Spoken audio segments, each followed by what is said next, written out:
Alam mo, Beto Pilipina or Tugang Pilipino yun, isa po commemorated by Dr. Jose Rizal, the national hero of the Philippines. During his student days in Spain. In this poem, Rizal addresses the Filipino youth, urging them to rise and fulfill their potential.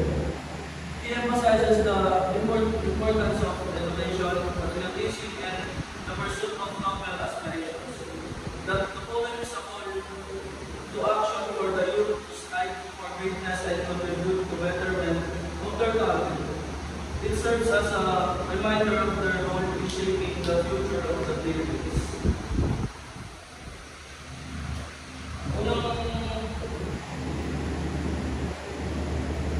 Unang stanza ay Alza su terza frente, Juventud Filipina en este día, tú seres can desciende, tú vida gallardía. Vela esperanza de la patria mía. Kung sa English naman ay hold high the browsery of you, where now you stand. Let the bright sheen of your face be seen, fair hope of my fatherland. It encourages young Filipinos to hold their heads high with dignity and grace, embodying hope for the future of their country. It's a call to action for the youth to strive for greatness and contribute positively to their nation's development. Next stanza is grandioso, y les infunde noble pensamiento y las vigoroso, más rápido que el viento su mente, virgen al glorioso asiento. Sa English naman nila, come now, thou genius grand and bring down inspiration. With thy mighty hand, sweeter than the wind's violation. Raise the eager man to higher station. It invokes the genius grant to bring inspiration and upliftment to the Filipino youth. Rizal calls upon the power of inspiration to elevate the minds of young Filipinos to greater heights, urging them to pursue knowledge and progress rapidly, to the speed of the wings movement. It's a poetic call for intellectual and spiritual growth among the youth. Next stanza. Marathon Lanus Data, de las artes y ciencias a la arena. Juventud y desata, la pasada arena. Medio, politico, and cadelo. Sa English, come down with pleasing light of art and science. And science to the fight. O you elder, anti-down chains that have heavy light. Your spirit free to light. This verse seems to call upon young people to embrace the light of both art and science in their endeavors. It encourages them to use these tools to break free from the chains that weigh down their spirits, suggesting that through knowledge and creativity, they can overcome obstacles and achieve freedom.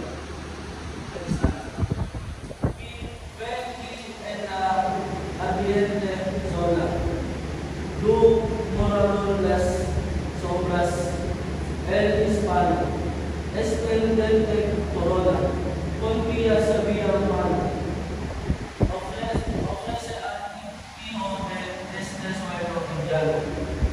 Sa English, see how it plainly zone, in the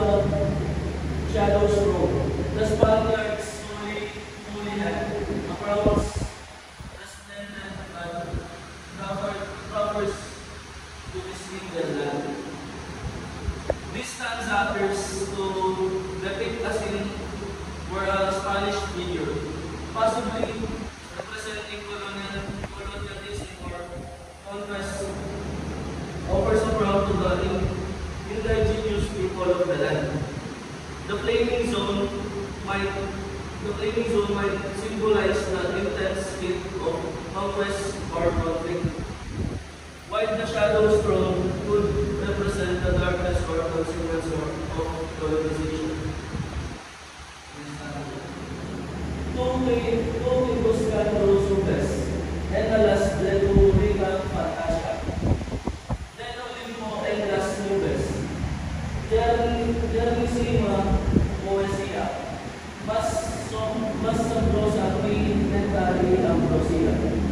Initially, though now would slice on wings of rich empires, singing from Olympian skies, songs of sweetest rain, softer than ambrosial echo.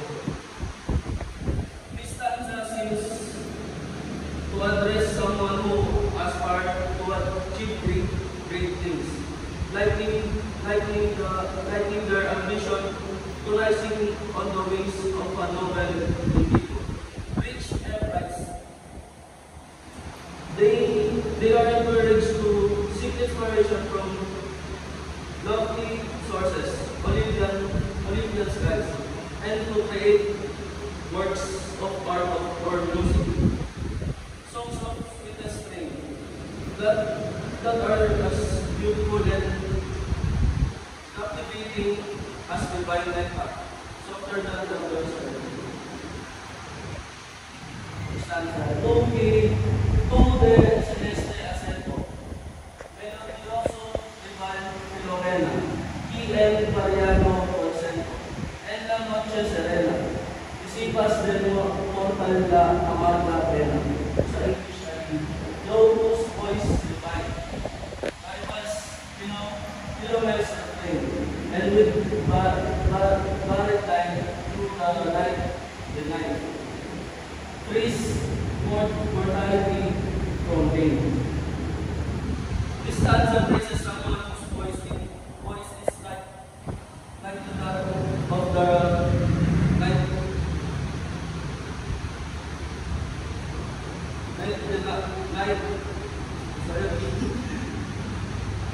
Philomel,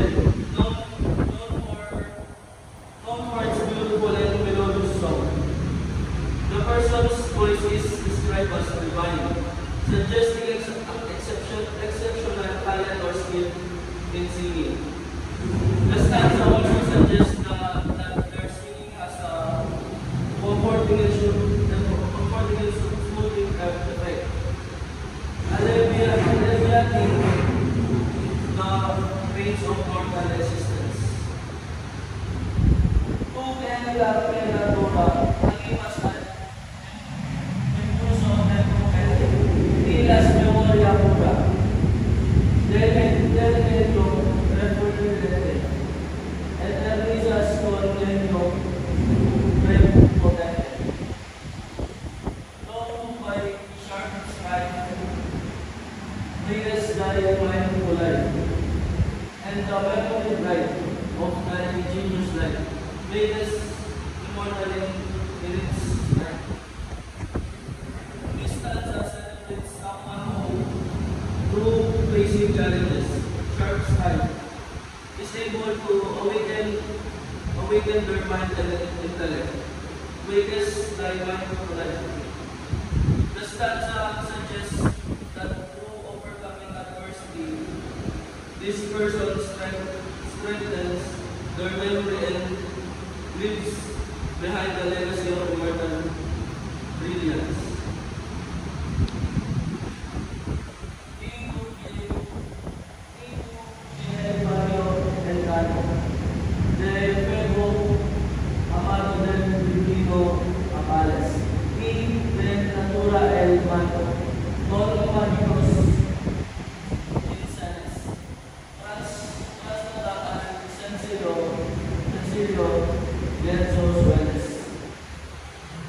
And though in accents clear, of famous to appearance dear, or by the crush art, take us from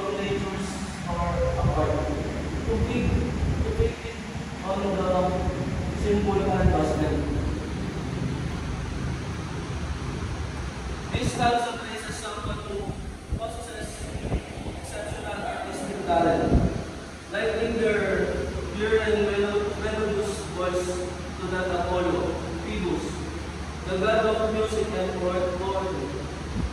They have the ability to capture the essence of nature, take us from nature's store apart, and translate it onto canvas with magical skill, creating vivid and lifelike images.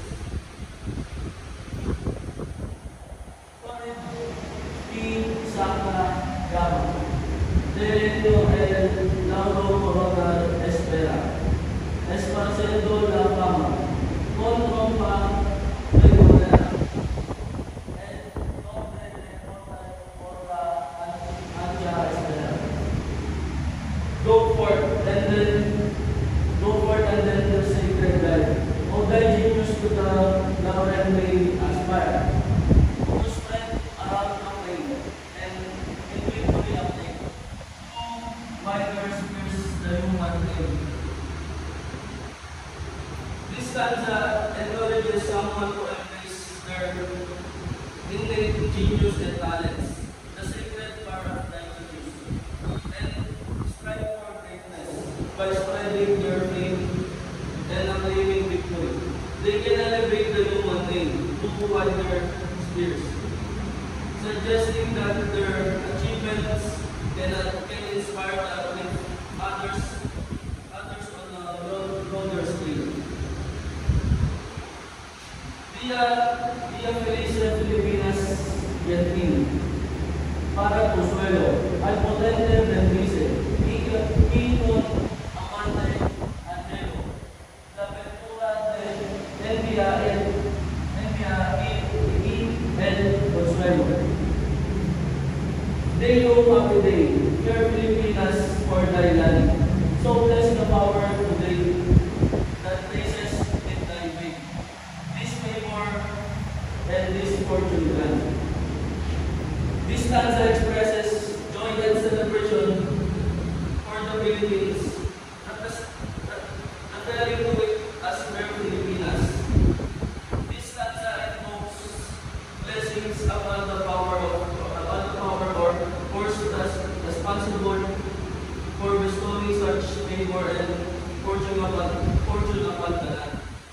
It conveys a sense of gratitude and appreciation for the blessings and opportunities that have come to the Philippines way, portraying the occasion as a momentous and auspicious event.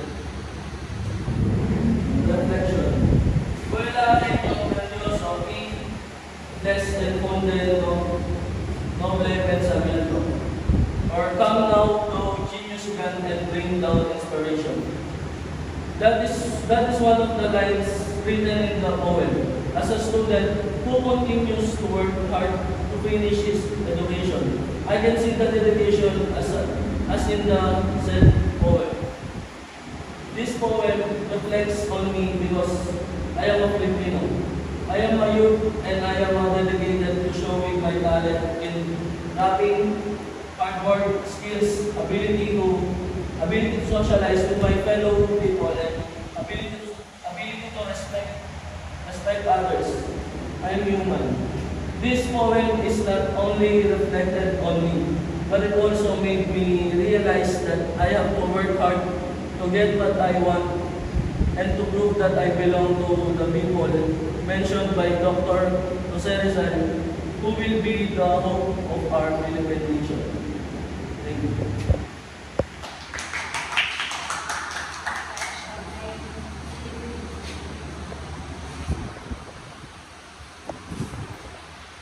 Sa delivery na ko lang ako sa listening confidence, tapos medyo nababasa sa siguro yung binalang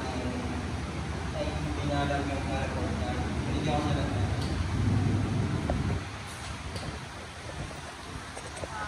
Visual or technical skills. For technical skills, I gave him 4 since naka-laptop. And then sa combination, color combination, I gave him 9.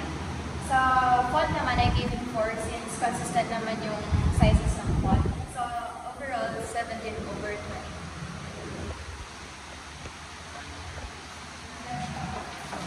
So sa reflection, binigyan ko siya ng 43 kasi naka-base naman sa kanya. Then, hindi lang sa kanya, pati na rin sa karamihan. Then, grabe naman.